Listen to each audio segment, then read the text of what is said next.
everybody to the Big Pitch Night, featuring our future founders and their new businesses.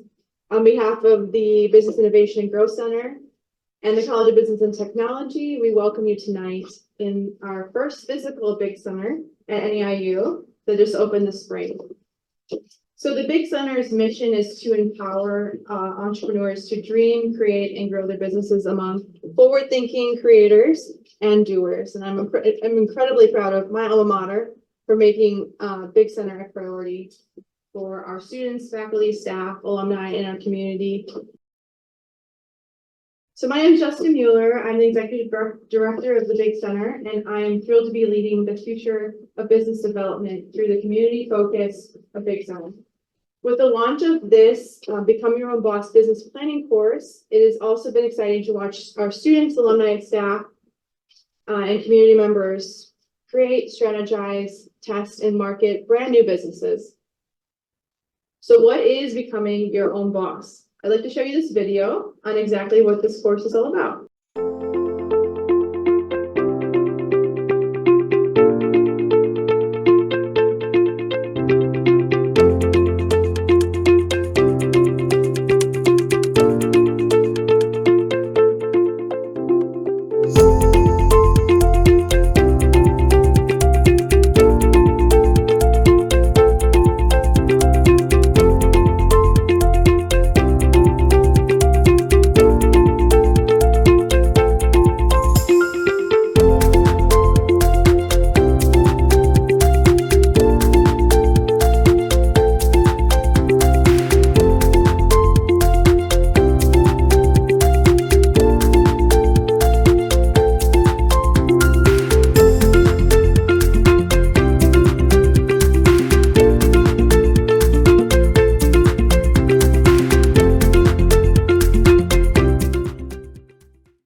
Excited to start the pitches. We have two pitches tonight. The ground rules are no more than 5 minutes for pitches. It could be swayed. Well, we'll try and stick around 5 minutes. 5 minutes for question, leading with Q&A from the judges, and then 1 minute for judges to submit their feedbacks on their criteria. So I am welcoming Charlene Jefferson-Johnson to the stage. Are you all ready? Ready to present venue 1205. Okay, here we go. Hello, my name is Charlene Jefferson-Johnson, and I am here to tell you more about Welcome to Venue 1205, which will be an elegant upscale bed and breakfast where luxury meets upscale comfort. The problem, when a bride is looking for a space to house her bridal party before the wedding and take beautiful pictures, as well as the young lady that has to plan the actual corporate meeting, and she can't find a space for about 50 to 60 people where to feel homey and they will get what they need from the place. That's when Venue 1205 comes in. Venue 1205 will be a Frank Lloyd Wright inspired home that will be located west of Harlem Avenue in the Oak Park River Forest area. It will be 6 bedrooms, 6 baths, sitting on 2 acres of land, which will be able to accommodate everything from bachelor parties, rehearsal dinners, family reunions, corporate retreats, wellness retreats, and other events. This space also will have 6 guest rooms, as I mentioned, as well as a space to host a comfortable cocktail reception, dinner party for up to 60 people with all the upscale amenities, including a chef-style kitchen, as well as a private chef, which will be available upon request. My competition, Airbnbs and Peerspace. Airbnbs right now, according to their laws, you cannot have an event at an Airbnb, but at a bed and breakfast you can. Peerspace, because people are using Peerspace right now to lease out their homes, and they're licensing their homes and giving it away, my space will be more of a all-in-one where you can stay there, you can entertain there, relax there. My target market, brides and their bridal parties, the day of the event, where they want to get dressed, take these beautiful pictures once you get dressed. the bridal showers and other special events, as well as book signings, filmings, and seminars. Once again, this is just a little more about the actual rates of, these are pictures of what the space would look like. The average rate will be $300 an hour with a 6-hour minimum. If you're trying to do it for a weekend rate, it is $3,000 to $4,000 a night, Monday through Thursday. And on weekends, it's $5,000 to $6,000 per night. Check in at 2, check out at 12. These are just a couple pictures of the amenities that will be housed in the suites. Suite Elnora, Suite Angeline, Suite Danae, and Suite Maryland. These are all rooms that will be named after women that have been played inspirational places in my life. These are just a couple more pictures talking about what the bathrooms, what the kitchen would look like, as well as what will be offered at the venue. The ask to bring this luxury space to life, $2.5 million. 1.5 as a loan at 2% interest, $1 million investment with a return on investment at 3%, with $6,250 per month for the first 5 years. And the money will be broken up into purchasing the building, renovations for external and internal, decor and supplies, and funding to run the property for the first year. I am Charlene Jefferson-Johnson, lead designer of C2 Detail Events, which is a business I have owned for the last 10 years. So I am an actual event planner, not only my own event business, but I am an event planner for Northeastern Illinois University. I am everything commencement and presidential events. You can follow me on Instagram at instagram.c2detailevent_events, as well as Facebook at C2 Detail Events. Thank you.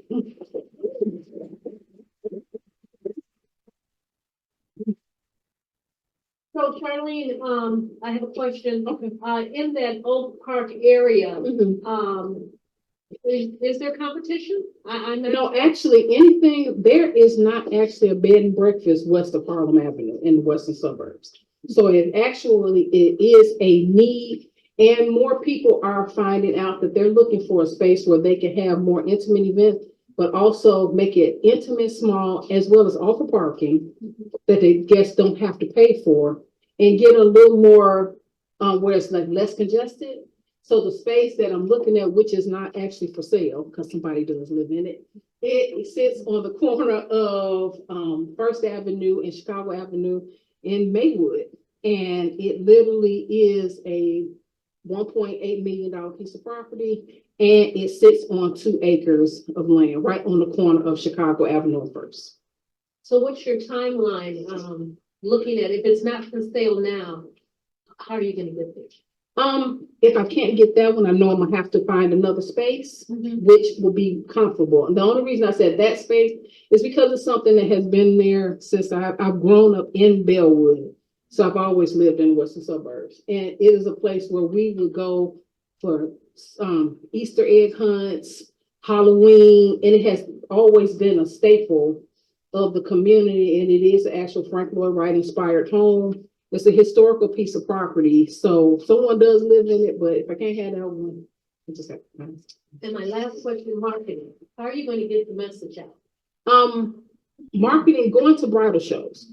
I would sell it as the place where you need to house your bridal party for your event, as well as host your rehearsal dinners. So it'll be bridal shows, flyers, social media. I'm getting more into actually doing posts and doing videos, trying to dibble into that a little bit, as well as there's a lot of digital billboards in the area that I would like to take advantage of. Okay. My question is, I have similar questions, but I won't take up as much time as my wife did. So my question is, what motivates you? This seems very labor intensive. I can see many, sleepless nights, problems and issues that may be going on, 24/7. What motivates you to give you the energy to get through this? Well, I'm an event planner all day at Northeastern Illinois University. So I do that. That's my 9 to 5. And I have ran C2 detail events for the last 10 years, as well as up until this past May, I also ran all events for Westchester and Glen Ellen Park districts. So it's not like the work is hard, you just have to love it. And like I put in here, I love everything events. I probably can walk in the room and tell you how I can make you be able to have your wedding in this space by just adding drapery. So you have to love hospitality and tourism because it will consume you. So the timing and it, I have had a lot of sleepless nights where I've left Northwestern at 4:30 and I have to go to a site visit with a bride at a venue where I left Northwestern at 4:30 and I have to be between Glen Ellen Park District as well as Westchester Park District for the last 3 years, from 6 to 9 p.m. and then work. So it's not like the work is, my husband gets mad about it, but like I tell him, your sister-in-law C2 detailed events has gotten us a new roof and paid for us on a vacation. And she bought a lot of, so Ted, kiss your sister-in-law. Thank you. Were you gonna start? Yes, I am. Okay. So, I just wanted to know that all that nervousness that you had earlier was completely unnecessary. You did that. Okay. For your presentation.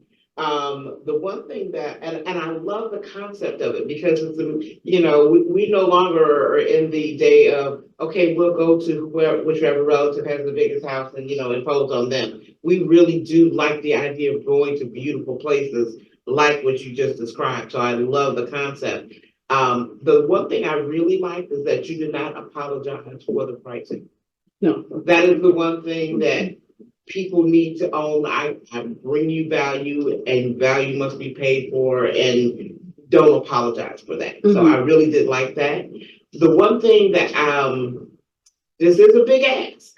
So the one thing that I like to see people kind of have, like a plan A and a plan B. So, even if this particular location isn't available, but if we have to kind of like maybe start with something a little smaller and then like scale up to that and what that would look like for you in the case that, the 1 point, I can't remember how many million come. 2.5. I don't have those conversations with small business owners anymore, but, if you need to, what does that plan be in terms of sources and uses look like for you? Me and my husband, before we own together, but we have a small home remodeling business. So we've already decided if I can't get this $1 million property, we're gonna have to get something smaller, but just as grand, and it might take me a little longer. Okay. So I might have to not be able to house them for sleeping, but I'll still be able to have the social events as well. And we might not be able to have the 1 acre front yard where you can have your actual ceremony and then come in. So we'll just have to do it smaller. One thing I am not compromising on, I don't want to go into like a strip mall. Because like I tell everyone, when you're trying to have an event, you need to, if you're ever trying to have an event or host an event or have an event space, pick a bride in her wedding dress. If she cannot take amazing photos in her wedding dress in front of your venue, it's not gonna sell unless she's just trying to find something cheap. But I'm trying to get away from that market and I'm trying to get more towards, on my website, it will eventually have, if you don't have a $30,000 budget starting, I'm sorry, because I can't, because it's the way and the hospitality industry is a $5.5 billion industry. They're projected in 2024 to 2027 to make almost $10 billion Chicago alone, especially with the Democratic convention coming. Chicago is projected to make almost $5 billion with just the Democratic convention. So if anybody needs to get in, because it's been those 5 days, and we're charted to also get we're probably going to get the draft again. We have NASCAR coming back. Yes. Well, we have NASCAR coming back. We're probably going to get the NFL draft again and the NBA draft. They are scale to pitch to Chicago also. So. Yes. All right. Thank you so much, Charlene. Thank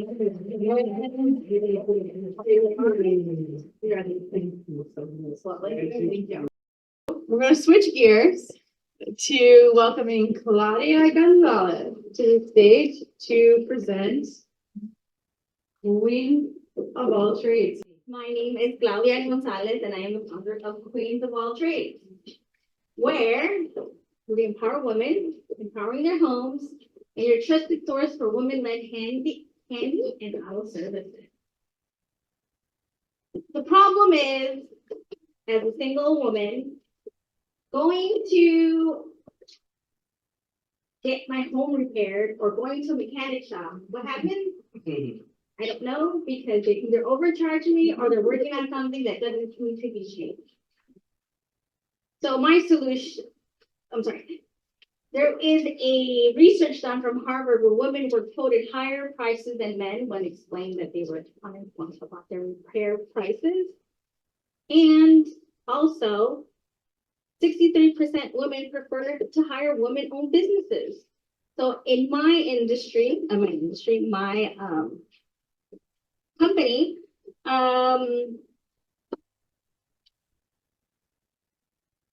we create an online platform that connects women with skilled handy women and female auto mechanics. This allows a safe, inclusive, and trustworthy space where women can access top-notch services and where skilled women can thrive. My target market is women who are homeowners, auto owners, and also women who are in the skilled trades, handy women, auto mechanics, plumbers, electricians, you name it. And I am marketing in the Chicagoland area and surrounding suburbs.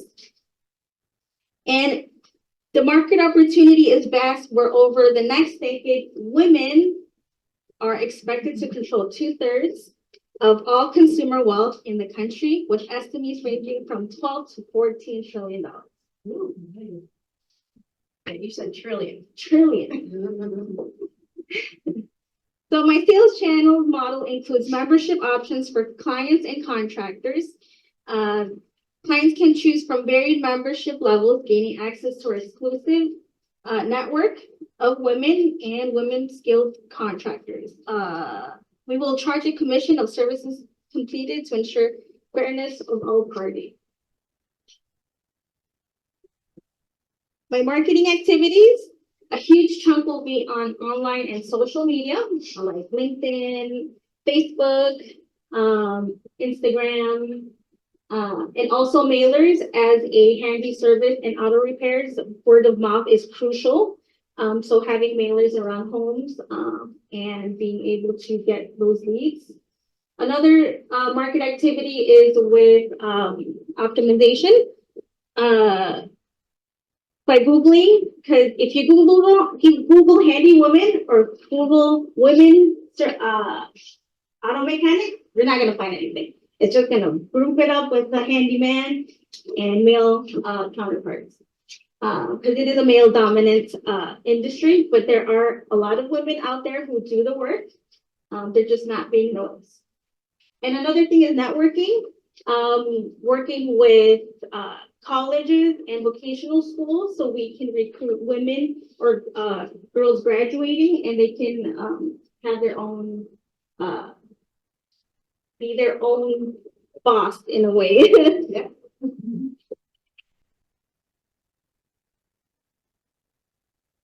So what sets this company apart from the rest of the current competitors is that you can't filter out women by gender. Like everything's male. We can't find anything. And I get frustrated because I can't find anything. So I can imagine what the rest of these women here are doing.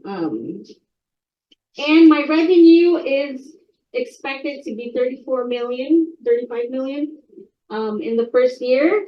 My expenses are around 640,000, and that leads to 2% of my revenue. And then my profit is about 98%. So. Looking real good. So I invite you to be part of a company that will create a safe space for women homeowners while empowering skilled handy women and female auto mechanics. You can reach me at Claudia Gonzalez at queensofalltrades.co.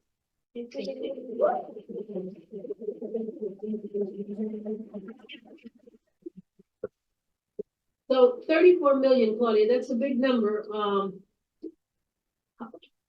I'm a little confused. Are you going after and trying to build this network of women-owned handy women and auto mechanics?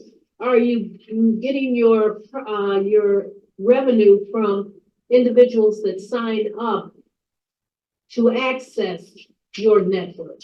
So the majority of the sales would be on the work completed. I'll get a commission based on the work done from the contractors. So if I hire a mechanic to fix my car, then my company will get $20 from that lead. So it's a lead generator.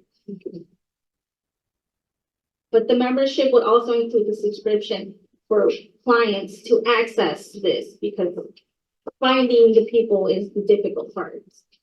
And female contractors are sometimes difficult finding actual female clients. So it kind of goes both ways. Do you have an estimate of how much you would charge to access your network? Like per membership? Yes. So I was thinking $20 a month, or do like a reduced rate for an annual plan. Same thing like a membership subscription, monthly. And what motivates you, and you know, what makes you so passionate about this, about your And so, dream? yeah, so the thing is, I rely too much on my father and my brother. And when I left the country to live, I had no one to go to. And then having not my parents there and feeling some sort of safety, where I didn't want a man to come into my house, or I didn't, because I don't know anyone.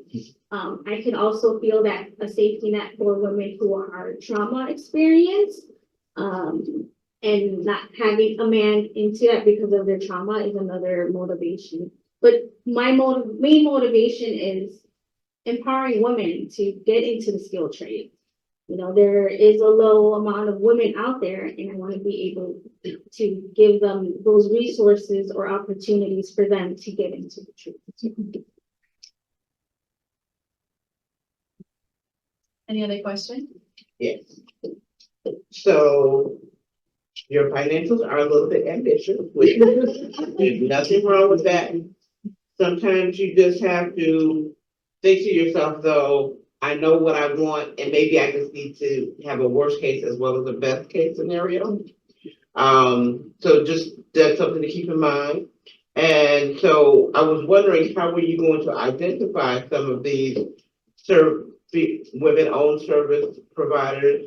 You know, like, might you partner with an organization like the Women's Business Development Center that has certain cohorts and industry specializations? You know, something like that might help you identify some of those potential partners.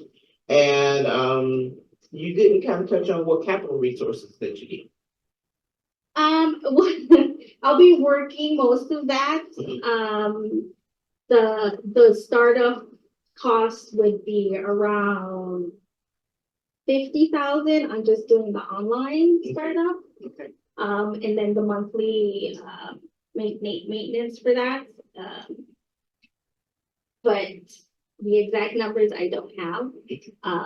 It would be from the spreadsheet that I did. It was around 100,000 is like the startup for it. So do you have a story or something that you can share with us, an experience that you had when either you were having your car repaired or you were having a home improvement project?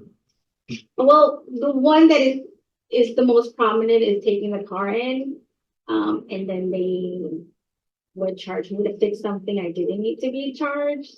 So I end up spending 100, or, my father would be like, no, don't do that. So go to someone else, which is, it's difficult. But the main thing is I am a survivor of a victim of child sexual abuse. So I do not want to have a man in my house, which is my safety net that I don't want. But that's mainly that aspect. That's why I want to have more women be empowered to, have work done by women, not exclusively women. It's so prevalent because sometimes I don't know if I should tell people I'm a banker or not.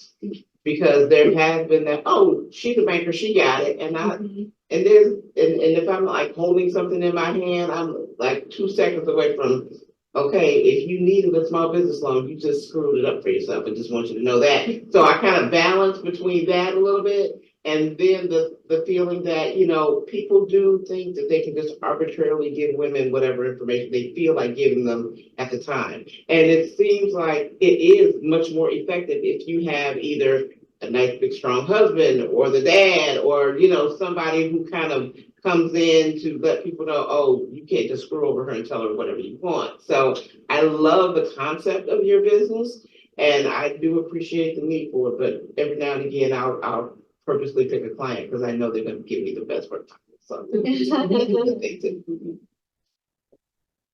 Right, thank you so much.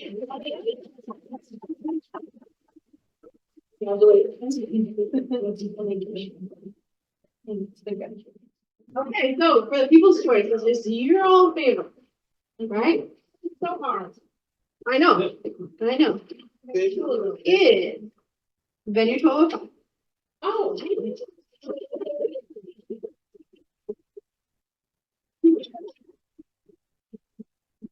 somebody's surprised. Second plan. It is based on the judge's assessment. Is Claudia.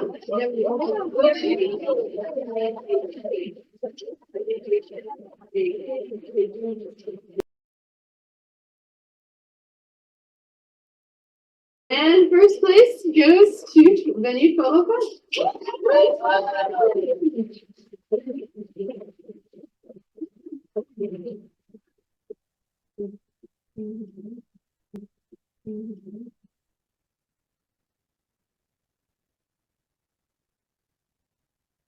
Congratulations.